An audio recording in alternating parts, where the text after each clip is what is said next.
नमस्कार मित्रों। सभी लोग हमको हमारे नाम से जानते हैं, इसलिए इस बात की ज़रूरत नहीं है कि हम अपना परिचय दें। जनपद शाहजहाँपुर के रहने वाले हैं और यदा-कदा जब छुट्टी होती है तो मौलिक अधिकार के अंतर्गत जो हमारे अंदर बचपन से कुछ विचार कुंठित रूप में पड़े हुए थे, तो उसका समाधान करने के लिए बड़े बड़े संत महात्माओं के हम संपर्क में पहुँचे और उनसे हमने वार्तालाप किया, किंतु स्पष्ट रूप से जब उसका उत्तर नहीं मिल पाया तो फिर हमने उसका आकलन विज्ञान के अनुसार अपने स्तर से ही निकालना उचित समझा। सबसे पहले तो मैं ये कहना चाहूँगा कि पाप क्या होता है और पुण्य क्या होता है। खैर, इस पर हम चर्चा बाद में कर लेंगे। सबसे पहले हम भगवान श्री रामचंद्र जी, जो कि हाई स्कूल के चैप्टर है मर्यादा पुरुषोत्तम राम को दृष्टिगत रखते हुए, जैसा कि हमको विद्यालय में हमारे गुरुजी लल्लू लाल शर्मा जी ने हमको पढ़ाया, तो जिस समय वो पढ़ा रहे थे तो उस समय भी हमने उनसे प्रश्न किया था, तो बदले में जवाब ये मिला था, हमें 10-12 थप्पड़ मिले थे। खैर, कोई दिक्कत नहीं। थप्पड़ जो पड़े उससे हमारे अंदर एक और कुंठा प्रतीत पैदा हो गई कि आखिर ये थप्पड़ क्यों पड़े। उसी दिन से हमने सोच लिया था कि हम इसके बारे में कोई बताए ना बताए, किंतु इस प्रश्न जो हमारे मन के अंदर है उसके बारे में हम स्वतः अपने स्तर से खोजने का प्रयास करेंगे। सर्वप्रथम तो हम ये कहना चाहेंगे, जैसा कि भगवान श्री राम जी मर्यादा पुरुषोत्तम राम कहलाए, बिल्कुल वो वास्तविक तौर पर बहुत ही कुशल प्रशासक, बहुत ही योग्य और उस ज़माने के बहुत ही कुशल राजकुमार कहलाए गए, क्योंकि उन्होंने अपने जीवन में अपने पिताजी का कहना बिल्कुल भी नहीं टाला और 14 वर्ष का वनवास उन्होंने किस तरीके से काटा है, कितनी दुख तकलीफ़ों में काटा है। आज के इस कलयुग में किसी को यदि 14 दिन का वनवास मिल जाता है तो शायद बड़ा पुत्र हो, छोटा पुत्र हो या बीच का पुत्र हो, उसकी हालत ख़राब हो जाएगी। किसी भी सूरत में वो 14 दिन के वनवास में नहीं जाना चाहेगा। दूसरी बात, उस वनवास में जाते जाते उनकी धर्मपत्नी सीता माता का भी बहुत अहम रोल रहा। वो बहुत ही बड़े घराने की रहने वाली थी, उसके बावजूद उन्होंने अपने पति का साथ नहीं छोड़ा और हर तरीके से सुख दुख का साथ निभाने का प्रयास किया। ठीक उसी प्रकार से उनके छोटे भाई श्री लक्ष्मण जी ने भी अपने भाई का पूर्ण तरीके से फर्ज निभाया, किंतु हमारे अंदर एक छोटा सा प्रश्न हमेशा सा गूंजता रहा। पहला प्रश्न ये गूंजता रहा कि जब जंगल में 14 वर्ष का वनवास उनको मिला था और रावण माया या जादूगरी माया के माध्यम से सीता जी का हरण करने का प्रयास किया, तो क्या रावण के द्वारा जो सीता हरण किया गया वो उचित था? और यदि उचित था तो जब लक्ष्मण जी ने लक्ष्मण रेखा खींच दी थी, तो क्या सीता मैया को किसी भी प्रलोभन में किसी कारणवश उस लक्ष्मण रेखा को पार करना चाहिए था? शायद नहीं करना चाहिए था, क्योंकि जब देवर के रूप में वो देवर भी थे, भाई भी थे, उस समय रक्षा कवच थे, किंतु सीता जी के याचना पर हिरण को लेने के लिए वो वस्तुतः मजबूर हो गए। कुल मिला के एक प्रकार की हम तो ये समझते वो माया थी, मगर जब श्री लक्ष्मण जी ने लक्ष्मण रेखा खींच दी थी उनके घर के सामने, तो ऐसी स्थिति में रावण हो या कोई भी होता, उनको लक्ष्मण रेखा नहीं पार करना चाहिए था। और चूँकि उन्होंने लक्ष्मण रेखा पार की तो इसका परिणाम उनको भुगतना पड़ा। वर्तमान स्थिति में भी ऐसा ही है। यदि कोई छोटा भाई या कोई घर का सम्मानजनक व्यक्ति किसी बात के लिए कोई संकेत दे जाता है तो हम तो यही चाहेंगे कि आने वाले समय में कोई भी महिला जिस तरीके से लक्ष्मण रेखा लक्ष्मण के द्वारा के द्वारा खींची गई थी, ठीक उसी तरीके से लक्ष्मण रेखा को लांघने का ना प्रयास करे तो शायद अच्छा होगा। दूसरी बात, हमारे मन में ये प्रश्न उठता था कि मर्यादा पुरुषोत्तम राम जी उस जंगल में जब शूर्पणखा जी किसी कारणवश लक्ष्मण पर मोहित हो गई थी और लक्ष्मण के सामने शूर्पणखा ने अपना प्रस्ताव रखा। वो प्रस्ताव चाहे वो गंधर्व विवाह का हो, मोहिनी मंत्र का प्रस्ताव हो या एक तरीके का प्रेम का आवेदन हो, किंतु यदि लक्ष्मण जी को प्रेम का आवेदन स्वीकार नहीं था तो किसी भी परिस्थिति में लक्ष्मण जी को शूर्पणखा की नाक नहीं काटनी चाहिए थी। वो खुद एक सर्वशक्तिमान थे, लक्ष्मण रेखा खींच सकते थे, उनके पास भी अच्छी तरीके की माया थी, किंतु किसी भी स्त्री का इस तरीके से परिहास नहीं होना चाहिए था। दूसरी बात हम ये कहना चाहेंगे, किसी स्त्री पर आक्रमण करने से पहले सबसे पहले उस ज़माने में दीप विद्याएँ हुआ करती थीं, तो इस बात का आकलन हो जाना चाहिए था या ये किस लोक की स्त्री रहने वाली है, इसका इतिहास क्या है, इसके पिता कौन है, इसके भाई कौन है, अंतोगत्वा सब विश्लेषण करने के पश्चात इसकी एक कंप्लेंट होनी चाहिए थी उनके परिवार में, किंतु वो कंप्लेंट ना करते हुए अपनी मर्यादा का उल्लंघन करते हुए एक स्त्री पर अपनी तलवार के माध्यम से नाक काटना, ये बहुत ही हमारी समझ में दुस्साहस प्रयास रहा है। ये हमारी बात समझ में नहीं आई। तीसरी बात, यदि जंगल में उनको जाना था और जिस जंगल में वो 14 वर्ष का वनवास काट रहे थे, तो श्रीलंका से पहले जो समुद्र पड़ता है, कम से कम 450 किलोमीटर की दूरी से पहले जो जंगल था, वहाँ पर ये शूर्पणखा के द्वारा घटना है। और वो परिसीमन, वो क्षेत्र जो था, वो प्रकांड विद्वान रावण का क्षेत्र कहलाता था। तो जब उनके क्षेत्र में रामचंद्र जी, लक्ष्मण जी और सीता जी ने वहाँ पर प्रवेश किया, तो क्या उन्हें आज्ञा लेने की ज़रूरत नहीं पड़ी? हमारे हिसाब से चाहे कोई साधु हो चाहे संत हो, यदि कोई किसी के क्षेत्र में जाता है तो अपने किसी छोटे दूत के माध्यम से वो सूचना या प्रस्ताव भिजवाता है कि हम आपके इस क्षेत्र में आ रहे हैं, आपको किसी प्रकार की कोई दिक्कत, कोई परेशानी तो नहीं है, फला क्षेत्र के हम रहने वाले हैं, इस कारणवश हमको पनिशमेंट मिला है या श्राप मिला है या मुझे अपने माता पिता की आज्ञा का पालन करने हेतु अज्ञातवास, जो कि 14 वर्ष का वनवास मिला है, इस कारण हेतु हम यहाँ पर पहुँचे हैं। तो उनको एक परमिशन भी लेनी चाहिए थी। किंवदंती हैं, दंत कथाएँ हैं। ऐसा भी सुनने में आता है कि एक बार जब सब पूरा युद्ध समाप्त हो जाता है, तो फिर समाप्त होने के बाद जब वो अपने पुनः कौशल नगरी पर आते हैं तो उनका बड़ा अच्छे तरीके से सादर सत्कार होता है, जनता भी उनका आदर सत्कार करती है। तो जब एक छोटा सा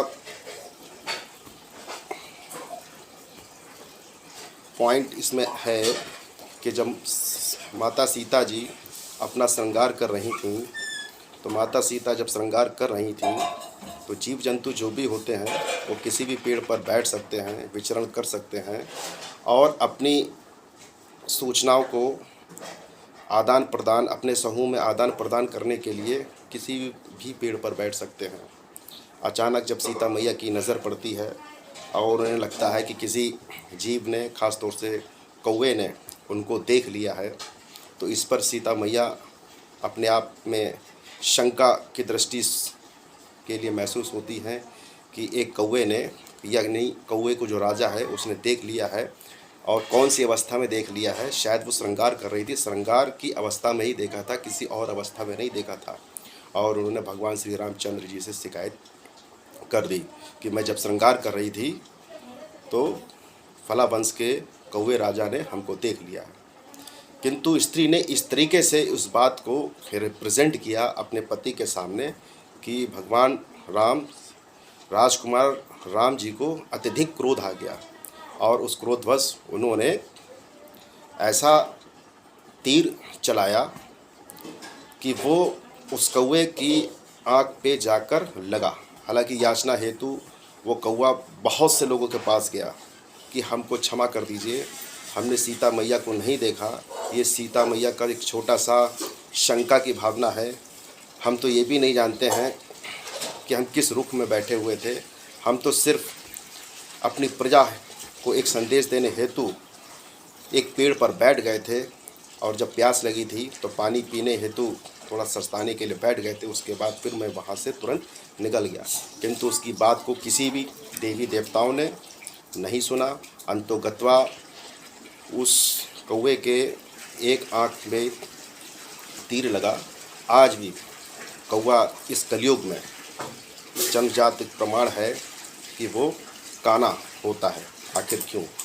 क्या एक स्त्री को इस तरीके से अपने पति के माध्यम से ऐसा अहित करवाना चाहिए था?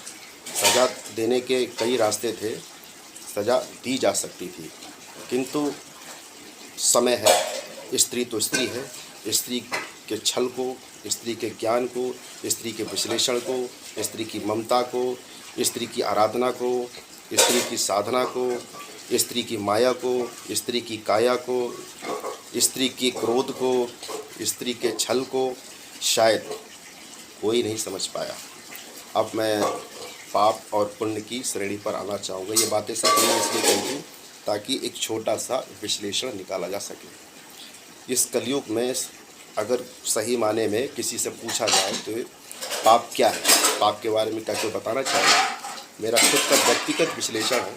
मानव अधिकार के अंतर्गत, मौलिक अधिकार के अंतर्गत जो हमने अभी तक अपने आप में पाया है वो यही पाया है कि सुबह से लेकर शाम तक और शाम से लेकर सुबह तक हम पाप करते ही रहते हैं। हम नहीं अकेले, सभी पाप करते रहते हैं, किंतु ऐसे हम पाप करते हैं जो अनजाने में होते हैं। कुछ होते हैं पाप तो ऐसा लगता है कि वो चीज़ हमारे बस में नहीं। जैसे मिसाल के तौर पर इस समय गर्मी का माहौल है। जब गर्मी का माहौल है तो मच्छर भी होते हैं, और जब मच्छर हैं तो उनसे बचने के लिए या अपनी नींद को पूरा करने के लिए हम तरह तरह के सेगमेंट्स का इस्तेमाल करते हैं, तरह तरह के टूल्स का इस्तेमाल करते हैं। मॉर्टिन्स का भी इस्तेमाल कर लेते हैं, कभी मिट्टी का तेल इस्तेमाल कर लेते हैं, कभी धुएं का इस्तेमाल कर लेते हैं, कभी उसको मारने के लिए एक रॉड आती है, आयरन रॉड, रैकेट, उससे मारने का प्रयास करते हैं। मतलब तरह तरह के प्रयास करते हैं क्योंकि हमें अपनी नींद पूरी करनी है। अब बात आती है, क्या ये पाप नहीं है? और जो हमारी आंखों से हमको नहीं दिखाई देते हैं, बहुत छोटे छोटे से कण होते हैं। जैन धर्म में तो ऐसा भी पाता है, वो अपने मुंह पे लगा लेते हैं कि कोई कीटाणु जो है उनके मुंह में ना प्रवेश कर जाए, उनकी आंखों में ना प्रवेश कर जाए, या उनकी नाक में ना प्रवेश कर जाए। उनका ये मानना होता है कि हमें जीव हत्या नहीं करनी है। दूसरा मैं आता हूँ, बहुत से ऐसे लोग होते हैं जो मीट मांसाहारी होते हैं, मीट खाने के शौकीन होते हैं। दुकान पर जाते हैं, दुकान पर वही लोग जाते हैं जिनके पास पैसा है। जाहिर सी बात है, अगर मुर्गा 240 रुपये किलो है और बकरा 600 रुपये किलो है तो दुकान पर तो वही जाने वाला है जिसके पास पैसा है। कुल मिला के अपने स्वाद को प्रबल करने के लिए, अपनी इच्छा पूर्ति करने के लिए वो पाप करते हैं। अब कुछ लोग ये कहेंगे कि हम पापी नहीं हैं, पापी तो वह है जिसने काटा। नहीं, काटने वाला पापी नहीं होता, काटने वाले का तो व्यापार है। किंतु अक्सर आपने देखा होगा, जब आप दुकान पर जाते हैं तो सबसे पहले आप ही कहते हो कि मुझे 1 किलो मुर्गा चाहिए, मुझे 2 किलो बकरा चाहिए या मुझे 1 किलो मछली चाहिए। तो जब आप कहते हो तभी वो व्यापारी किसी की जीव हत्या करता है। यानी करवाने वाला 80% गुनहगार होता है और करने वाला मात्र 20% गुनहगार होता है। क्या पाप नहीं है? जहाँ देखें प्रत्यक्ष और अप्रत्यक्ष रूप में पाप होता ही रहता है, पुण्य के बारे में कोई नहीं सोचता। तो कुल मिला के इस कलयुग में नहीं, सतयुग में भी इस तरीके के छोटे मोटे पाप हुआ करते होंगे। और जो जिस लेवल का पाप करता है इस संसार में, खासतौर से इस युग में, उसको पनिशमेंट मिलता है। भले ही चाहे वो देर सवेर हो जाए, निश्चित तौर पर पनिशमेंट मिलता है। ये बात सही है। जैसा कि मैं साइंस का स्टूडेंट हूँ, तो जब इस पृथ्वी पर फूलों की बहार नहीं थी, फलों की बहार नहीं थी, या अनाज का कुछ ऐसा सिस्टम नहीं था, तो बात समझ में आती थी कि अपनी भूख को मिटाने के लिए आदमी ने एक दूसरे को भी मार कर खाया, जीव जंतु को भी मार कर खाया, जानवरों को भी मार कर खाया, जो कुछ उसको मिला मार कर खाया। बात समझ में आती है। किंतु इस वर्तमान समय में जब वो हर तरीके से सक्षम हो चुका है, आर्थिक दृष्टि से मजबूत हो चुका है, रोजगार की दृष्टि से मजबूत हो चुका है, या रोजगार की दृष्टि से नहीं मजबूत हो चुका तो कम से कम फलों की बहार आ चुकी हैं, विभिन्न प्रकार की सब्जियों की बहार आ चुकी हैं, विभिन्न प्रकार के और स्रोतों की बहार आ चुकी है। तो फिर ये जीव हत्या क्यों? फिर ये जीव हत्या क्यों? आखिर कुछ पढ़े लिखे लोग या कुछ कम पढ़े लिखे लोग या जो बिल्कुल भी पढ़े लिखे लोग हैं, वो इस पाप से क्यों नहीं बचना चाहते हैं? क्या मंदिर में आप जाते हो, जल चढ़ा के आते हो, दूध चढ़ा के आते हो, फल चढ़ा के आते हो, फूल चढ़ा कर आते हो, आप पाप से मुक्ति हो मिल सकती है? या किसी ने कह दिया है कि साल भर आप पाप कीजिए और गंगा में आप नहाई आइए पूर्णमासी में, क्या आपके पाप धुल जाते? गलत। जिसको देखो एक व्यापारी दूसरे व्यापारी को बेवकूफ़ बना रहा, दोनों ही श्रेणी में दोनों ही पाप के भागीदार हो रहे हैं, उन कर्मों में कोई सुधार नहीं हो रहा है। तो मित्रों, हम तो सिर्फ यही कहना चाहेंगे, अनजाने में यदि आपके द्वारा कोई पाप हो रहा है तो वो पाप नहीं है, किंतु जानबूझकर पाप के बारे में विश्लेषण करना चाहें तो शायद 1 घंटा तक हम इस पर विश्लेषण करना चाहेंगे। किंतु कम शब्दों में हम अपनी बात रखना चाह रहे हैं कि पाप से यदि बचना है तो कोशिश ये करें, दिन भर में जाने में तो बहुत कुछ किया सकता है, अनजाने में उसका प्रायश्चित कदापि नहीं हो सकता है। किंतु यदि आप पढ़े लिखे हैं, शिक्षित हैं, समझदार हैं, लोगों की अच्छी संगत में रहते हैं, तो आपके पास जैसे भी हो, जैसे भी बन पड़ता है, आप किसी न किसी रूप में किसी की मदद करें। सपोज डैट एक सामान्य व्यक्ति है जो दिन भर में मात्र 100 ही रुपये कमाता है या 100 रुपये नहीं भी कमा पाता है, तो क्या उसको इस पृथ्वी पर उससे पानी नहीं दिखाई देता? पौधों में पानी डाल दीजिए, कोई प्यासा है उसे पानी पिला दीजिए, गर्मी में बहुत से जीव जंतु हैं उन्हें पानी पिला दीजिए, गाय आती है, भैंस आती है, उसको पानी पिला दीजिए, आपके दरवाजे पे कोई भिखारी आता है उसको रोटी दे दीजिए। कुछ तो करो, केन केन प्रकारण किसी माध्यम से। यदि आपके पास पैसा नहीं भी है फिर भी आप पुण्य कीजिए। देखिए, निश्चित तौर पे आपके जीवन में सुधार आने वाला है। मंदिर में जाने से कुछ नहीं होने वाला जब तक आपका मन शुद्ध नहीं है। एक कहावत कही, मन चंगा तो कटौती में गंगा। ये जब तक आपका मन पवित्र नहीं है और आप गंगा जल से नहा लें, दूध से नहा लें या किसी भी चीज़ से नहा लें, आपके फरियाद कोई सुनने वाला नहीं है। बस सिर्फ ये है, आपके मन का वहन ये ख़त्म हो जाता है कि हम नहा धोकर मंदिर पर जल चढ़ाया है, ये मंत्र पढ़ आए हैं, अब हमारे सारे पाप धुल गए। पुण्य क्या है? पुण्य की परिभाषा बहुत बड़ी है, मगर उससे पहले मैं पाप की श्रेणी में एक जो आखिरी बिंदु रह गया है वो हम कहना चाहेंगे। सबसे बड़ा जो पाप होता है इन संसार में वो ये होता है, पुरुष जाति के द्वारा किसी स्त्री का जानबूझकर दमन करना, जानबूझकर शोषण करना, जानबूझकर उसको गलत रास्ते पे ले जाना, जानबूझकर उसकी ज़िंदगी को में जहर घोलना, जानबूझकर उसको एक वस्तु मान लेना, जानबूझकर उसको एक बच्चा पैदा करने वाली एक मशीन मान लेना, जानबूझकर उसको हमेशा तुच्छ नज़र से देखना, जानबूझकर उसको समाज के अंदर हमेशा झुका के रखना। मैं समझता हूँ जिस चीज़ से आप पैदा हुए, यदि आप किसी दूसरे माध्यम से पैदा होते तो हम समझ में आते कि आपका प्रभुत्व है, किंतु आप वहीं से पैदा होते, उसी ने पैदा किया, उसी ने पाल पोस कर बड़ा किया। हर सूरत से वो, हर मामले में वो नंबर 1 है। फिर भी इस भारत देश में पुरुष प्रधान देश में पुरुष जाति हमेशा स्त्री का शोषण करता आया है, करता है और शायद करता रहेगा। ये मैं नहीं कहना चाहूँगा। हो सकता आने वाले समय में स्त्री अपने हक और अधिकार के बारे में, फंडामेंटल राइट्स के बारे में समझ सके तो शायद उसका शोषण ना हो, क्योंकि कुछ मामलों में नहीं 80% स्त्रियां ही शोषण कराने के लिए जिम्मेदार होती हैं। तो कुल मिला के इस संसार के अंदर सबसे बड़ा पाप यदि है तो वह है किसी स्त्री का जानबूझकर शोषण करना। अब मैं आता हूँ पुण्य। पुण्य एक वो चीज़ होती है, सबसे बड़ा इस संसार के अंदर यदि पुण्य है तो वो यही पुण्य है कि जब आपने अपनी आंखें खोली, होश संभाला, तो जिसने आपको सिखाया कौन आपका माता है, कौन आपका पिता है। जब आप छोटे होते हो, किसी बिस्तर पर लेटे हो, हकते हो, मूतते हो, या ठंड में ठंड बहुत ज़्यादा लग रही है, गर्मी में बहुत ज़्यादा गर्मी लग रही है, तो माता पिता ही इस संसार में होते हैं। वो अपने बच्चे के लिए सब कुछ निछावर कर देते हैं, हर तरीके से सारी परेशानियां बर्दाश्त करने के लिए तैयार रहते हैं।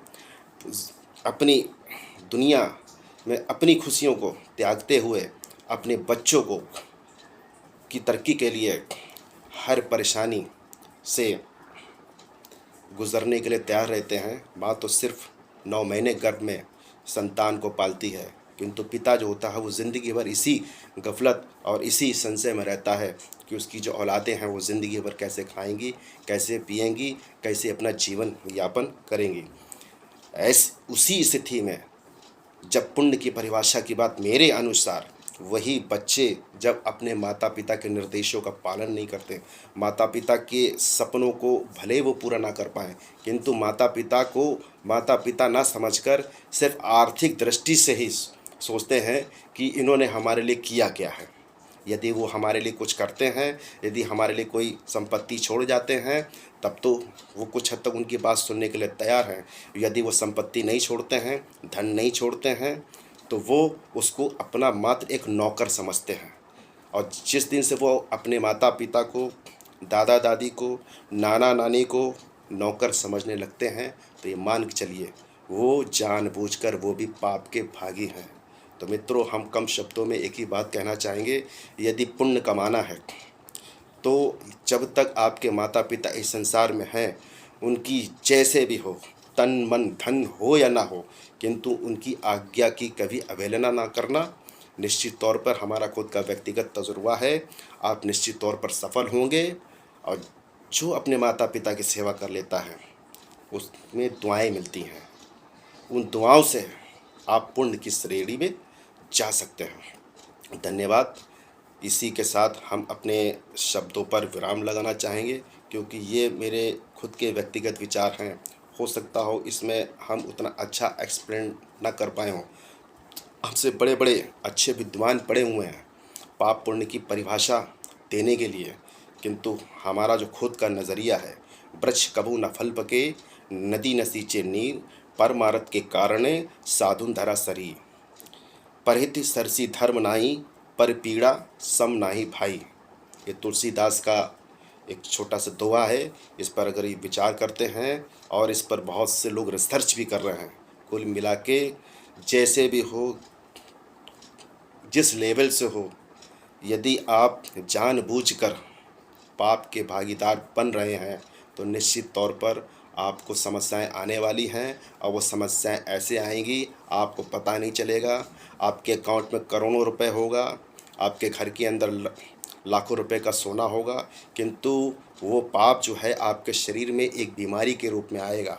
और वो बीमारी ऐसी होगी, जिसने पुण्य किया है वही उसी बीमारी से वो 1000 रुपये में ठीक हो जाएगा और आप 1 करोड़ में भी ठीक नहीं हो पाएंगे। 1 करोड़ रुपए खर्च करके भी ठीक नहीं हो पाएंगे। आपका जीवन शून्य हो जाएगा। आप राजा से रंक की श्रेणी में आ जाएंगे।